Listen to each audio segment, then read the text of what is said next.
Hello students, welcome to Saral physics where physics is made सरल for NEET. मैं पांच questions की आपके साथ सीरीज डिस्कस कर रहा हूं। उसमें मैं हर टॉपिक में से आपके साथ 5 गुड क्वेश्चंस डिस्कस करता हूं सो दैट वो टॉपिक जो है वो आपके कंट्रोल में आ जाए। Again now the topic for this video is the electrostatic potential energy. You all must have heard about that कि अगर आप किसी एक चार्ज की विसिनिटी में दूसरे चार्ज को लाना चाहते हो तो आपको वर्क करना पड़ता है। ठीक है, अगर आपको वर्क करना पड़ रहा है दैट मींस वो दोनों चार्जेस का जो नेचर है वो सिमिलर है।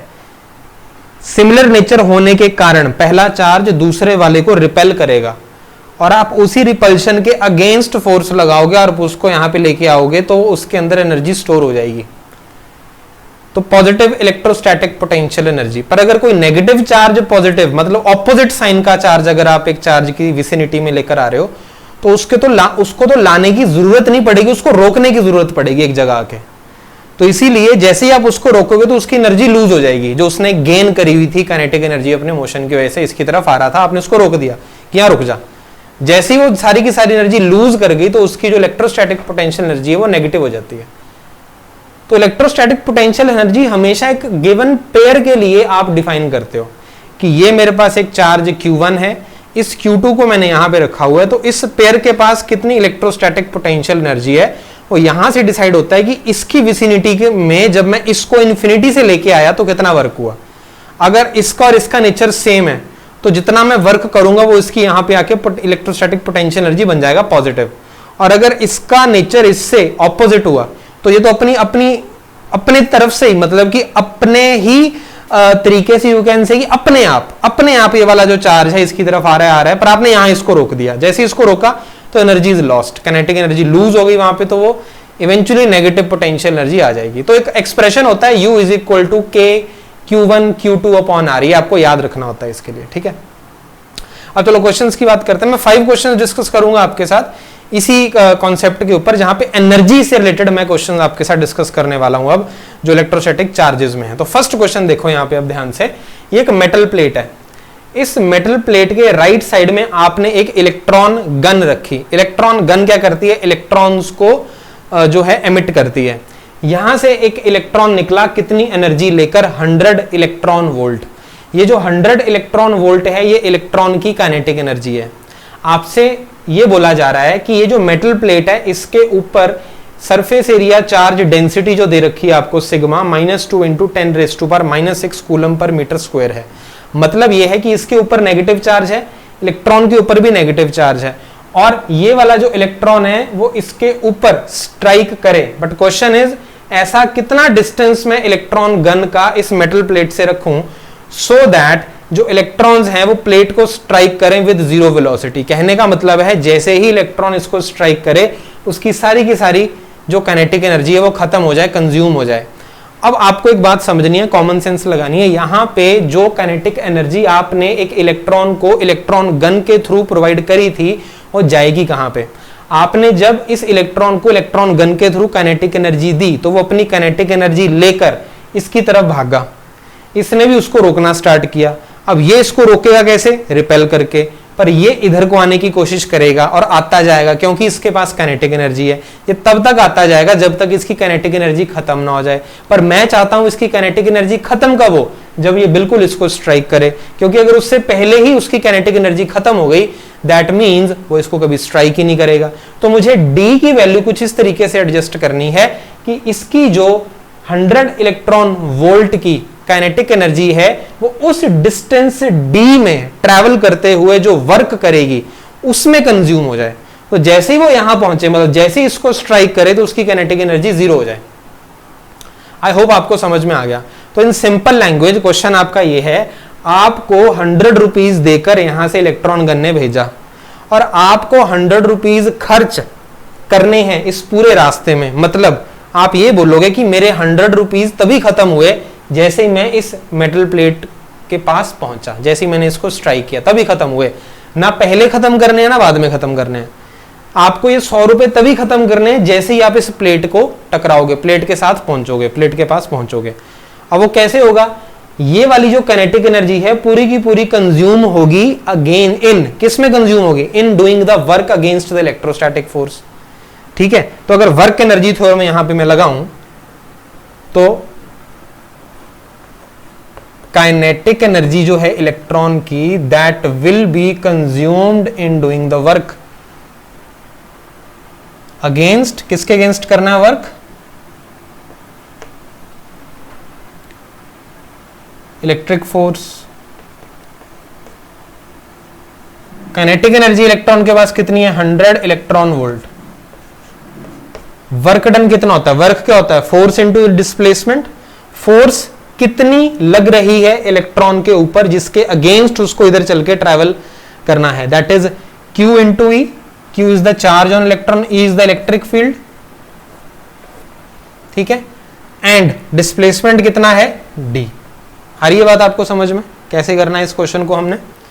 तो work done against the electrostatic force, मतलब कि जो इलेक्ट्रोस्टैटिक फोर्स या इलेक्ट्रिक फोर्स इसके ऊपर किस डायरेक्शन में लग रही है? इस डायरेक्शन में लग रही है, और ये आना कहां को जाता है? इस डायरेक्शन में आना चाहता है। कैसे आएगा? अपनी काइनेटिक एनर्जी को यूज करके। मतलब अगर मैं मैग्नीट्यूड वाइज बात करूं तो यहां को आने वाली काइनेटिक एनर्जी खत्म हो जाएगी, क्योंकि उसको इस फोर्स के अगेंस्ट काम करना है। इट इज जस्ट लाइक कोई बॉडी उधर को भाग रही है, मैं उसको पीछे खींच रहा हूं ऐसे, तो वही सिस्टम है। ये इलेक्ट्रॉन इधर को आ रहा है और इलेक्ट्रोस्टैटिक फोर्स उसको पीछे को खींच रही है, उसी के अगेंस्ट वर्क हुआ ना, तो वो अमाउंट ऑफ वर्क कितना होगा? That will be the electrostatic force into the D, distance between them. तो वैल्यूज पुट करते हैं। 1 इलेक्ट्रॉन वोल्ट होती है एनर्जी 1.6 इंटू 10⁻⁻19। Q होता है 1.6 into 10⁻⁻19 into E into D. अब क्या करेंगे? अब ये तो कैंसल हो गया, तो 100 is equal to E into D. अब देखो मेटल प्लेट की वजह से, आपको मैं पहले बता चुका हूं, आप पढ़ चुके होंगे पहले जब इलेक्ट्रिक फील्ड हमने डिस्कस किया था। इलेक्ट्रिक फील्ड एक मेटल प्लेट की वजह से, मेटल एक कंडक्टर होता है तो उसके अंदर इलेक्ट्रिक फील्ड नहीं होगी, तो आपने शीट ऑफ चार्ज की वजह से पढ़ा होगा। ठीक है, जो आपका एक्सप्रेशन होता है सिग्मा अपॉन 2 एप्सिलॉन नॉट, ये पढ़ा होगा आपने। पर अगर मैं एक मेटल प्लेट की बात करूं तो उसकी वजह से जो इलेक्ट्रिक फील्ड होती है that is equal to sigma upon epsilon naught. ठीक है, इनटू डी, डिस्टेंस हो जाएगा।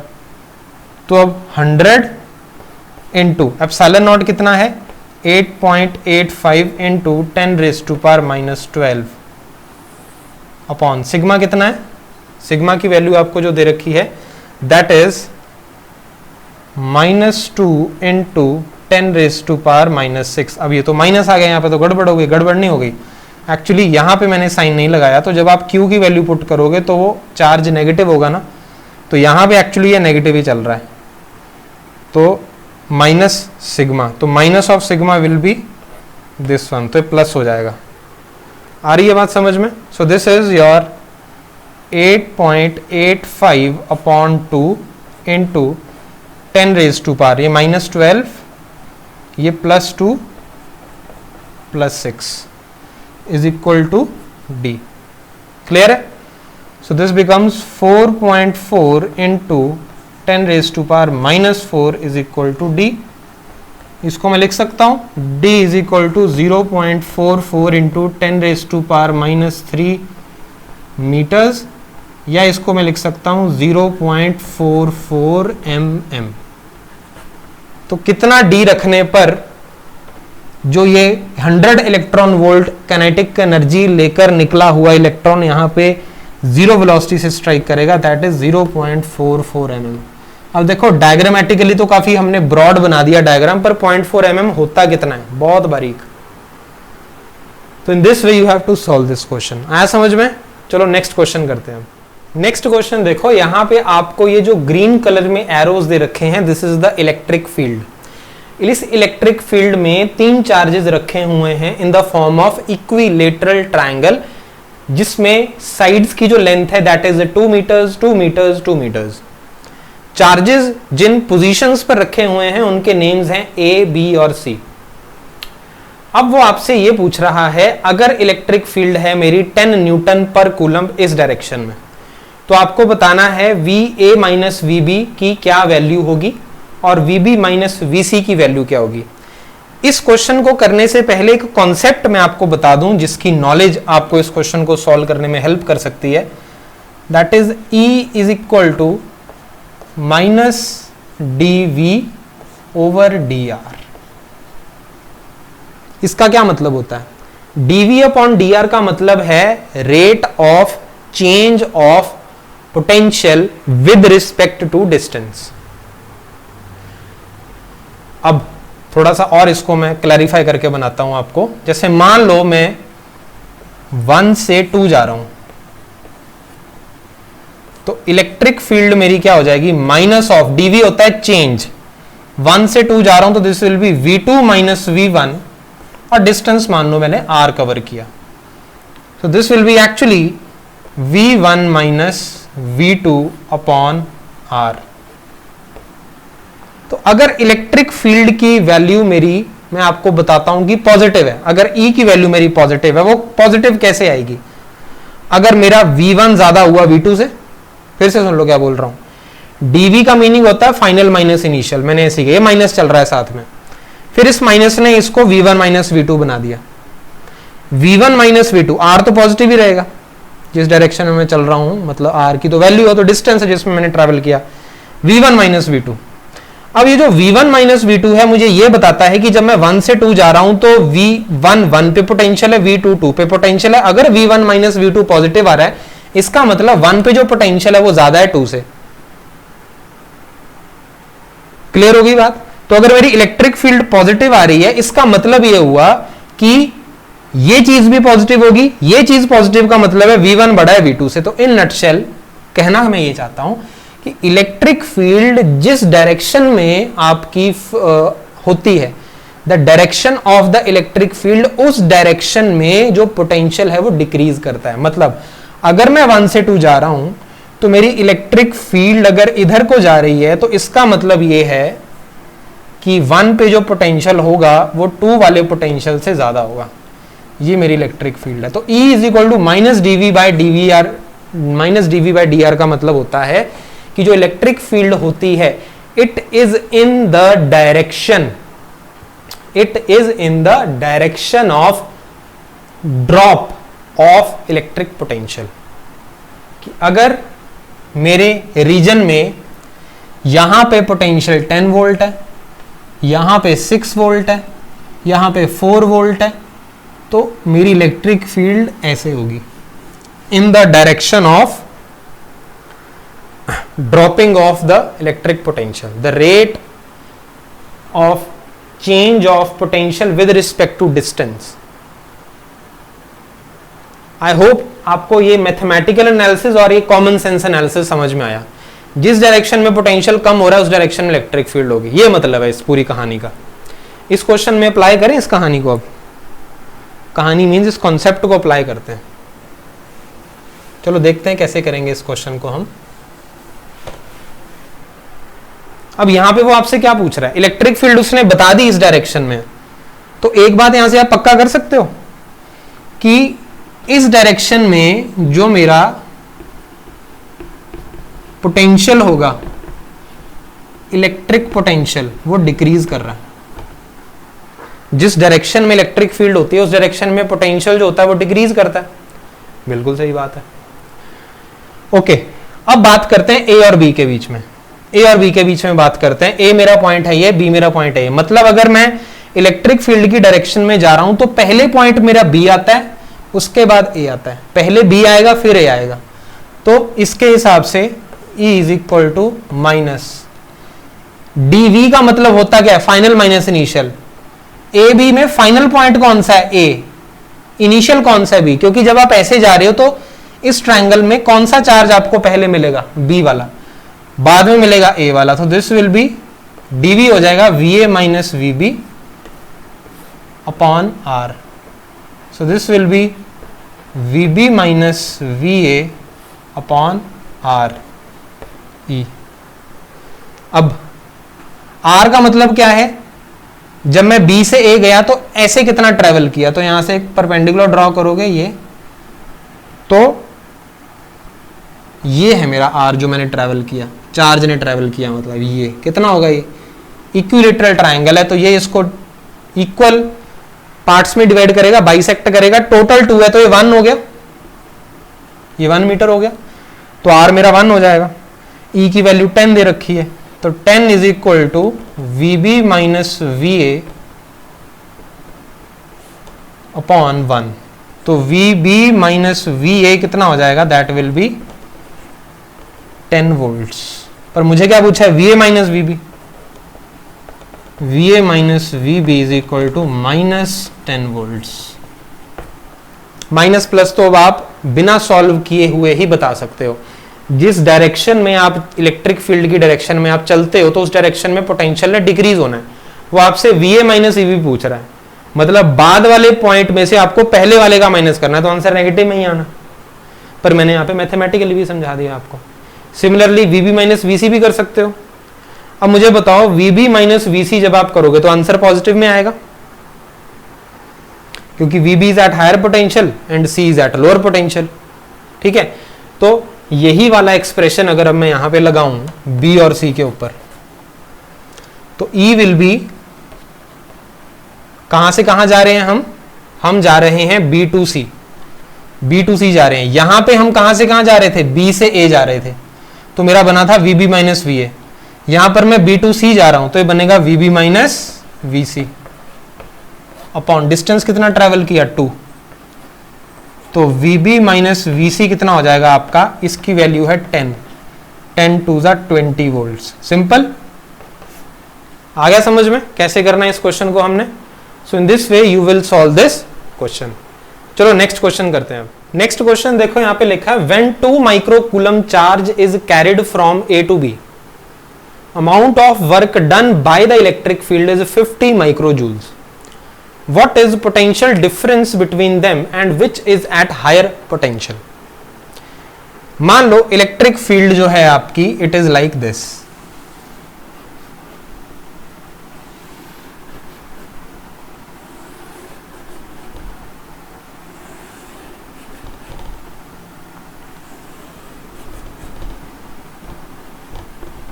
टू माइक्रोकूलम का चार्ज है कोई,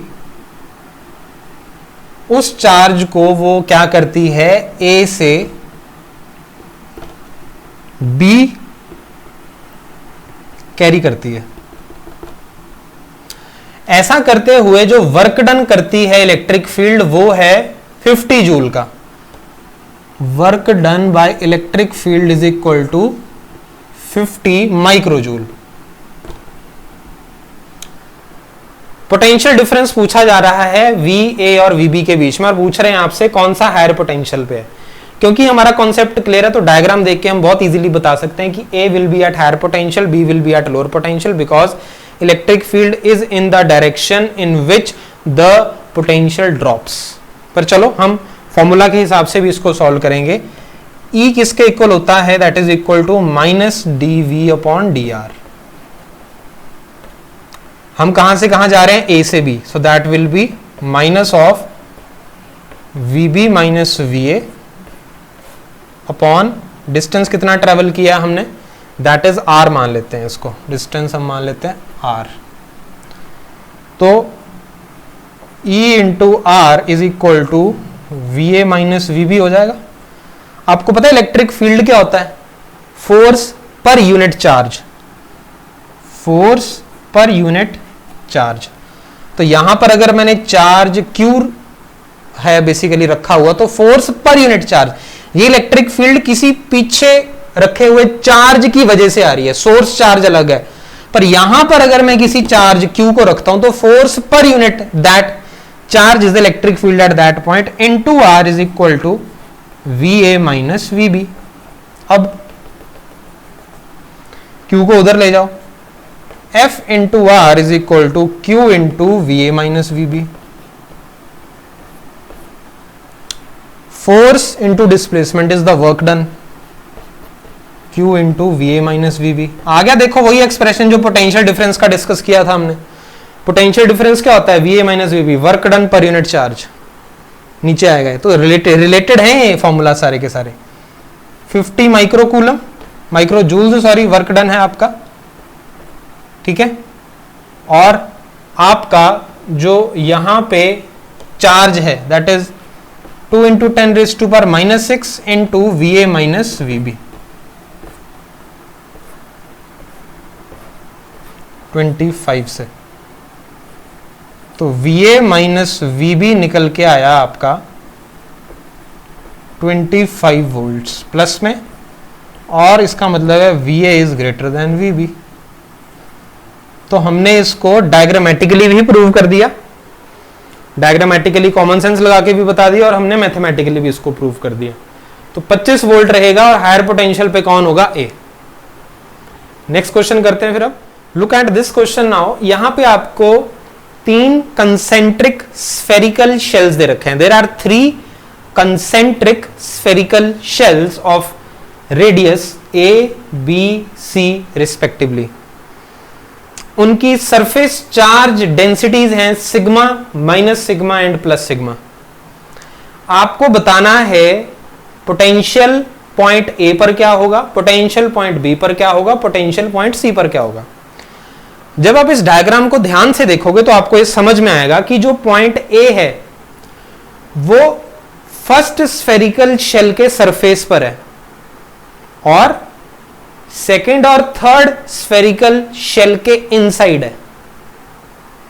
फिर उसके बाद point B third spherical shell के इनसाइड है, फर्स्ट स्फेरिकल शेल के आउटसाइड है, और सेकेंड स्फेरिकल शेल के सरफेस पे है। इफेक्ट तीनों का आएगा। ए पे निकालना है पोटेंशियल तो तीनों का इफेक्ट लेना, बी पे भी तीनों का। और सी की बात करें, सी थर्ड स्फेरिकल शेल के सरफेस पर है और ए और बी दोनों के आउटसाइड है। डायग्राम पहले ढंग से समझ लो। अब बात करते हैं जो हमने पढ़ा है। यहां पे एक मेरे पास स्फेरिकल शेल है जिसका जो रेडियस है दैट इज कैपिटल आर। तो potential at the surface of the shell जो होता है और जो इनसाइड होता है वो बिल्कुल सेम होता है। मतलब शेल के अंदर और सरफेस पे जो पोटेंशियल है वो सेम होता है, and that is K Q upon capital are.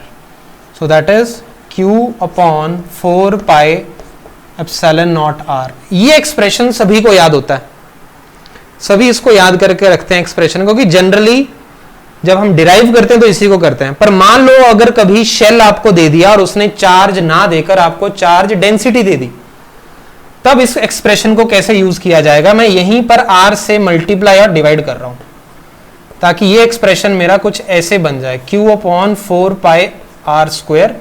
ये क्यू उठाया 4 पाई आर स्क्वायर, ठीक है, और ऐसे लिख सकते हैं इसको हम। आर से मल्टीप्लाई और डिवाइड किया तो ये 4 पाई आर स्क्वायर बना, क्यू अपॉन कर दिया हमने, तो ये आर एप्सिलॉन नॉट, ये जो नीचे एप्सिलॉन नॉट है मैं उसको अलग ले गया, ऊपर आर बचा नीचे एप्सिलॉन नॉट बचा। तो ये वाली जो टर्म है ये सरफेस चार्ज डेंसिटी होती है, मतलब चार्ज पर unit area, surface charge density sigma. तो आर अपॉन एप्सिलॉन नॉट। तो पोटेंशियल एट सरफेस जो है मैं उसको ऐसे भी लिख सकता हूं, sigma R upon epsilon naught. एक कॉन्सेप्ट है जो मैं यूज करने वाला हूं डायरेक्टली। और आउट अगर मैं बात करूं, outside, so that is K Q upon are. अगर आउट में कोई भी यहां पे पॉइंट ले लूं ऐसे, यहां पे आर डिस्टेंस पे, तो अब इसको हम क्या कर सकते हैं, पहले मैं ऐसे लिखता हूं इसको, Q upon 4 pi epsilon naught R. तब एक काम करते हैं हम, Q upon 4 pi R square में अपनी मर्जी से लगा रहा हूं तो यहां पे मुझे उसको मल्टीप्लाई भी करना पड़ेगा, और एप्सिलॉन नॉट आर आ गया यहां पे, और ये फिर से मेरा क्या बन गया, सिग्मा। तो बन गया मेरा sigma R square upon epsilon naught into R. मैं आपको ये समझा रहा हूं कि ये जो एक्सप्रेशंस आपने लर्न किए हुए हैं सिग्मा की फॉर्म में, आप इनको कैसे यूज कर सकते हो। तो इवेंचुअली आप क्या बोल सकते हो, इवेंचुअली मैं यहां पे लिख देता हूं, दैट इज V सरफेस पर हम यूज करेंगे that will be sigma r upon epsilon naught, और अंदर भी इनसाइड भी यही चलेगा, और V आउटसाइड क्या चलेगा आपका sigma r square upon epsilon not r। इस क्वेश्चन को करने से ना आपका जो कॉन्सेप्ट है वो एकदम खुल जाएगा, दिमाग खुल जाएगा इस चीज को लेकर। एज सच डायरेक्टली ये नीट में नहीं आएगा क्वेश्चन, पर इसकी एप्लीकेशन आ सकती है, और इसको समझ लोगे तो वो अप्लाई करना बहुत इजी हो जाएगा। That is why I have took this question. समझ में आई बात? चलो अब आगे देखते हैं।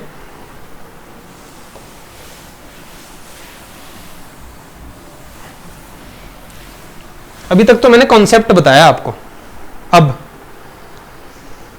बात करते हैं ए पे। At point A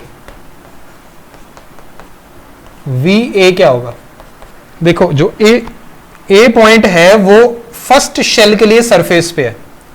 first shell का रेडियस कितना है? ए, और सरफेस के लिए एक्सप्रेशन क्या होता है? ये तो सिग्मा ए अपॉन एप्सिलॉन नॉट प्लस यही पॉइंट ए बी और सी दोनों के लिए इनसाइड है, इनसाइड के लिए ये लगता है sigma R upon epsilon naught. तो जब सेकंड शेल के लिए लगेगा that will be minus sigma into B upon epsilon naught plus sigma into that is C upon epsilon naught. I hope आपको समझ में आया मैंने क्या किया। ए पॉइंट जो है वो बी के लिए इनसाइड है, और इनसाइड में जो रहेगा वो सरफेस के इक्वल ही रहेगा। तो अगर मैं सेकंड शेल की बात कर रहा हूं तो सेकंड शेल का रेडियस बी लेना है आपको, तो sigma B upon epsilon naught, ये उतना उसका उतने सरफेस पे और उतना इनसाइड है। सिमिलरली सी के लिए तो ये क्या बना आपका sigma upon epsilon naught into A minus B plus C at point B. V B कितना होगा आपका? बी देखो ए के लिए आउट है, फर्स्ट शेल मतलब फर्स्ट शेल के लिए वो आउटसाइड लाई करता है, आउटसाइड के लिए sigma R square upon epsilon naught R होता है। तो sigma A square upon epsilon naught, छोटा आर कितना होगा? छोटा आर का मतलब होता है उसके सेंटर से वो आउटर पॉइंट का डिस्टेंस।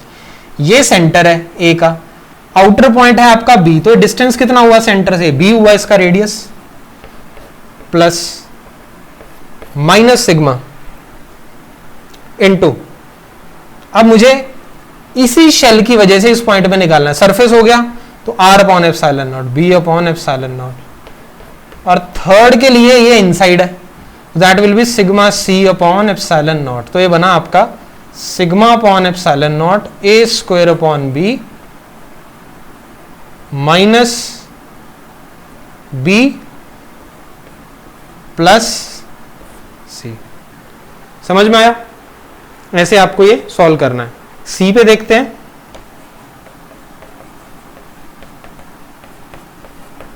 एट पॉइंट सी, ये जो सी पॉइंट है वो ए और बी दोनों के लिए आउट लाई करता है, आउटसाइड, तो ये लगेगा।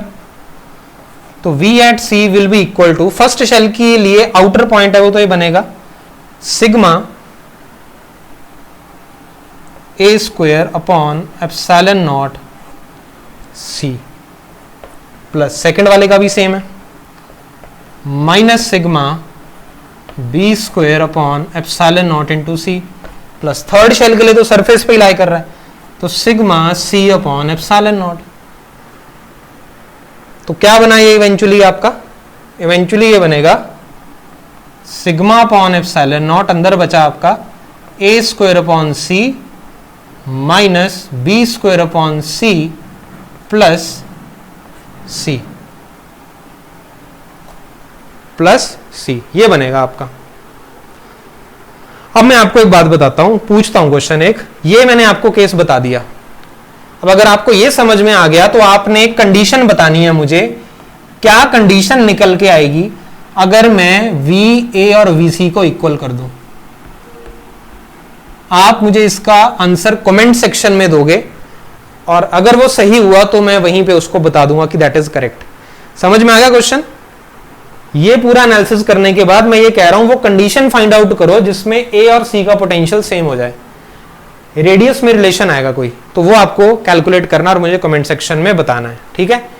चलो नेक्स्ट क्वेश्चन करते हैं। अब नेक्स्ट क्वेश्चन देखो क्या लिखा है यहाँ पे, proton moved 15 centimetre on a path. एक ऐसे रास्ते पर आपने प्रोटॉन को चलाया 15 सेंटीमीटर जो कि फील्ड लाइंस के पैरेलल है। किसकी फील्ड लाइंस? एक यूनिफॉर्म इलेक्ट्रिक फील्ड की, जिसकी स्ट्रेंथ है 2 × 10⁵ वोल्ट पर मीटर।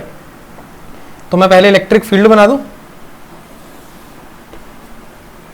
ये मैंने E बना दिया। अब आपने जो चलाना है अपने प्रोटॉन को, वो ऐसे रास्ते पे चलाना जो इसके पैरेलल हो। तो पैरेलल तो आप जब चलाओगे तो आपको यह बताना है possible changes in the potential. क्या क्या चेंजेस आ सकते हैं पोटेंशियल में, मतलब दोनों केसेस आपको लेने पड़ेंगे कि आप इन द डायरेक्शन भी जा रहे हो और ऑपोजिट भी जा रहे हो। फिर वो पूछ रहा है work done if proton moved perpendicular to E. दो पार्ट्स पूछे आपसे। तो पहले मैं देखता हूं कि मैं यहां से यहां गया, यहां से ऐसे गया मैं 1 से 2, ठीक है, इन द डायरेक्शन। और ये E है मेरी इलेक्ट्रिक फील्ड, और ये मेरा 15 सेंटीमीटर या 0, let me just write it down, 0.15 metres, 15 centimetre है ना। तो मुझे पता है अगर मैं 1 से 2 जा रहा हूं, so that will be E is equal to V1 minus V2 upon R। E की वैल्यू कितनी है? 2 × 10⁵ is equal to V1 minus V2। अब ये आएगा आपका निकल के कितना? That will B 0.15। तो ये कितना आया? +3 × 10⁴। क्लियर है? V1 माइनस V2 की वैल्यू आई। तो कहने का मतलब है जब आप 1 से 2 जाओगे, 1 से 2 जाओगे तो आपका, इसको मैं फर्दर ऐसे लिख देता हूं, V2 minus V1 is equal to -3 × 10⁴। जब आप 1 से 2 जाओगे तो आपका जो पोटेंशियल है इतने अमाउंट से ड्रॉप हो जाएगा, क्योंकि ये बता रहा है ना आपको final minus initial. Final minus initial देखना आपको यहां पे कि फाइनल जब मैं पहुंचा जहां पे और इनिशियल जहां से चला, उसका डिफरेंस अगर नेगेटिव आ रहा है दैट मींस मेरा पोटेंशियल ड्रॉप होगा। बिल्कुल सही, यही पढ़ा है हमने, इन the direction of field potential drop होता है। पर अगर मैं ऑपोजिट चलूं, यहां 1 से मैं यहां पे 2 पे आऊं, डिस्टेंस तो उतना ही है मेरा 0.15 मीटर्स। तो इस केस में क्या होगा मेरा?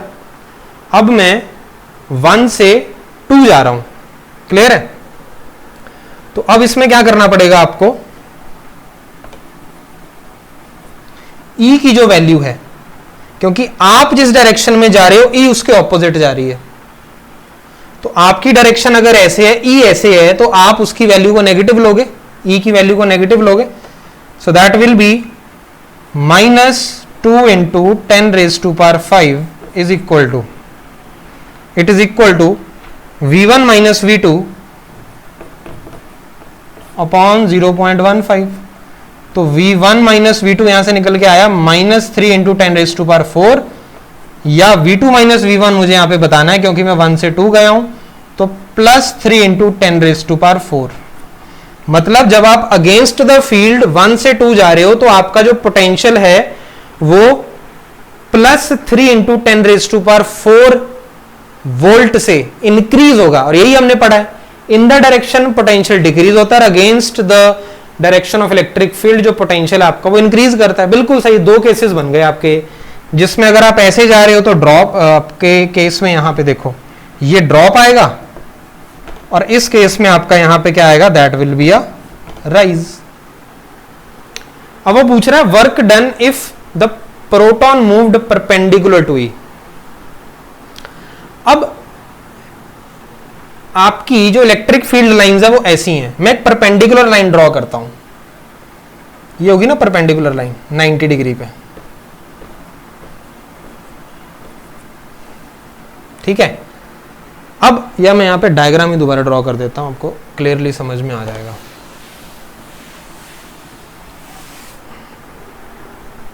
देखो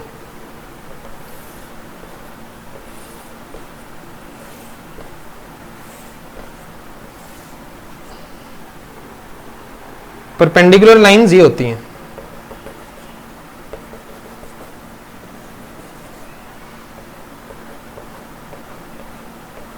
जो 90 डिग्री का एंगल बनाए।